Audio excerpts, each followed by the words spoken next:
നമസ്കാരം. യാത്ര ഒരു സുഖമുള്ള അനുഭവവും ഒരു മെന്റൽ തെറാപ്പിയുമാണ് എനിക്ക്. അങ്ങനെയുള്ള ഒരുപാട് പേരുണ്ടാവും അല്ലേ? യാത്ര മാത്രമല്ല, നല്ല ഭക്ഷണം ആസ്വദിച്ച് കഴിക്കുന്നതും എന്തെങ്കിലുമൊക്കെ ഷോപ്പ് ചെയ്യുന്നതും എല്ലാം തെറാപ്പി തന്നെ. പ്രിയപ്പെട്ടവരെ കാണാനും സമയം ചെലവഴിക്കാനുമുള്ള യാത്രകളാണെങ്കിൽ പ്രത്യേകിച്ച് അതൊരു വേറെ ലെവൽ ഫീല് തന്നെ.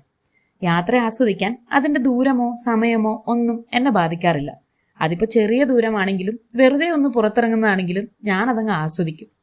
മുൻപൊക്കെ പലപ്പോഴും കുറേ പൈസ ഉണ്ടാക്കി ഒരുപാട് ദൂരേക്കുള്ള യാത്രകളൊക്കെ പോയാലേ അത് ആസ്വദിക്കാൻ പറ്റൂ എന്നൊക്കെ വിചാരിച്ചിരുന്നു ഒരു കാലത്ത്.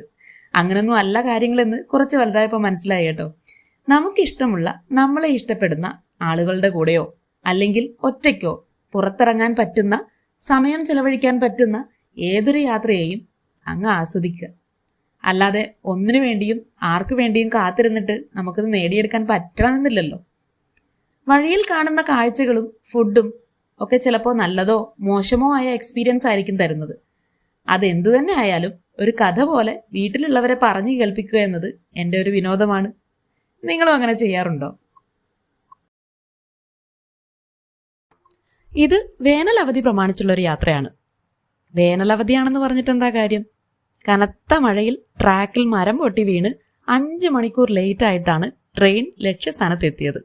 അതുകൊണ്ട് തന്നെ വളരെയധികം മടുപ്പുള്ളൊരു യാത്രയായിരുന്നു.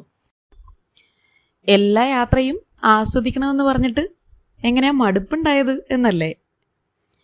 സമയം കുറച്ച് കൂടുതൽ എടുത്തതിൻ്റെ മടുപ്പുണ്ടായിരുന്നെങ്കിലും നല്ല മഴയും ചൂടുള്ളൊരു ബിരിയാണിയും ആ മടുപ്പിലും ഞാൻ ആസ്വദിച്ചു.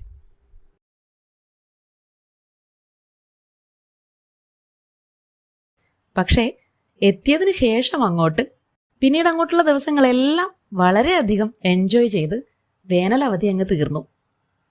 അതൊക്കെ പിന്നീട് പറയാം.